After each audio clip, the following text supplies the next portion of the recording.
ना होगा, और अगर सब मिलकर कोशिश करें तो रास्ता निकल सकता है। राजू के चेहरे पर एक उम्मीद की किरण जागती है।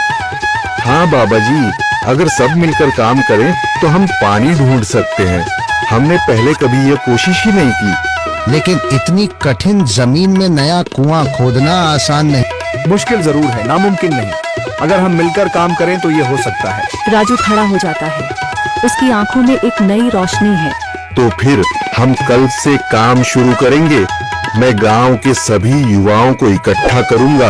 हम मिलकर नया कुआं खोदेंगे। यह कहते हुए वह शामू के साथ गांव के दूसरे युवाओं को बुलाने के लिए निकल पड़ता है। कहीं दूर से गरज की हल्की सी आवाज आती है, जैसे आकाश ने उनकी उम्मीदों की गवाही दे दी हो।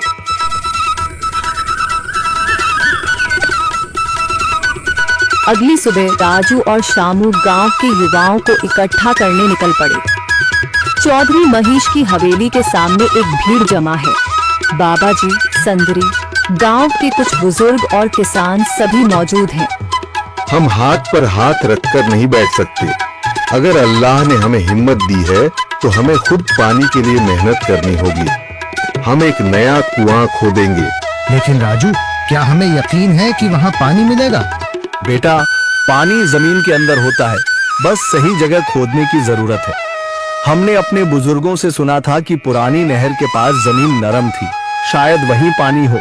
बाबा जी सही कह रहे हैं।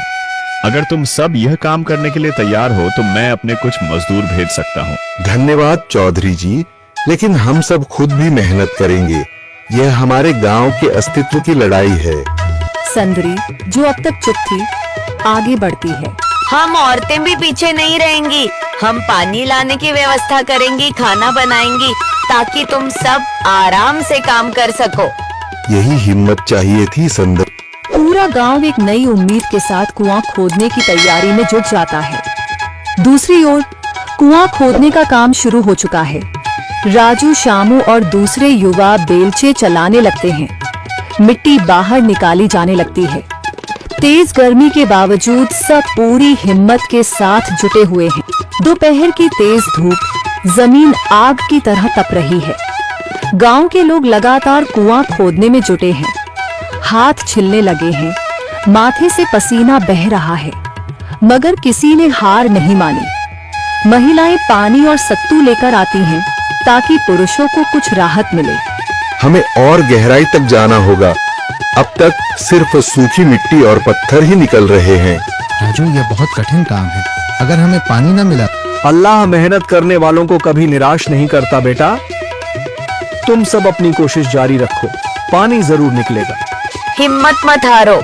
अगर अब रुक गए तो फिर कभी पानी नहीं मिलेगा। सभी फिर से जोश में आकर काम में जुट जाते हैं, मगर सूरज की तपिश बढ़ती जा रही है और कई लोगों की सांसें तेज चलने लगती हैं। तभी एक तरफ से रामलाल और उसके आदमी हंसते हुए आते हैं। अरे भाई, तुम्हें लगता है कि जमीन तुम पर रहम करेगी? हाँ हाँ, ना समझ लोग, ये सब बेकार की मेहनत है। रामलाल, हमारा हौसला मत तोड़ो।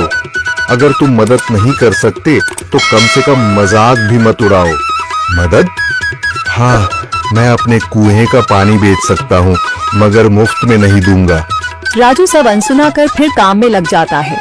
शाम होने लगती है, लेकिन अभी तक पानी का नामो निशान नहीं। कुछ लोग मायूस होकर पीछे हटने लगते हैं। राजू, शायद रामलाल सही कह रहा है। यह सब बेकार है। नहीं शामू, हमें हार नहीं माननी। अगर आज हार गए तो फिर कभी हिम्मत नहीं कर पाएंगे। तभी अचानक फावड़ा किसी कठोर चीज से टकराता है। एक अजीब सी आवाज आती है। राजू चौंक कर देखता है और जल्दी जल्दी मिट्टी हटाने लगता है। अचानक एक ठंडी लहर महसूस होती है। सभी लोग दौड़कर आते हैं। जैसे जैसे मिट्टी हटती है, नीचे से गीली जमीन नजर आने लगती है। सब हैरान रह जाते हैं। सुभान अल्लाह, मैंने कहा था ना, अल्लाह हमारी मेहनत को झाया नहीं करेगा। राजू और बाकी सभी जोर लगाते हैं। कुछ ही पलों बाद अचानक मिट्टी के नीचे से पानी की एक छोटी सी धारा फूट पड़ती है। गांव वाले खुशी से चिल्ला उठते हैं। पानी, पानी निकल आया। यह अल्लाह की कुदरत है रामलाल, जिस पर तुम्हें यकीन नहीं था। पूरा गांव आनंद से झूम उठता है। लोग एक दूसरे को बधाइयां देते हैं। औरतें दुआ करने लगती हैं। कुछ दिन बीत चुके हैं। गांव वाले नए कुएं से पानी भर रहे हैं, खेतों को सींच रहे हैं और जिंदगी फिर से पटरी पर लौट रही है। मगर रामलाल अब भी अपनी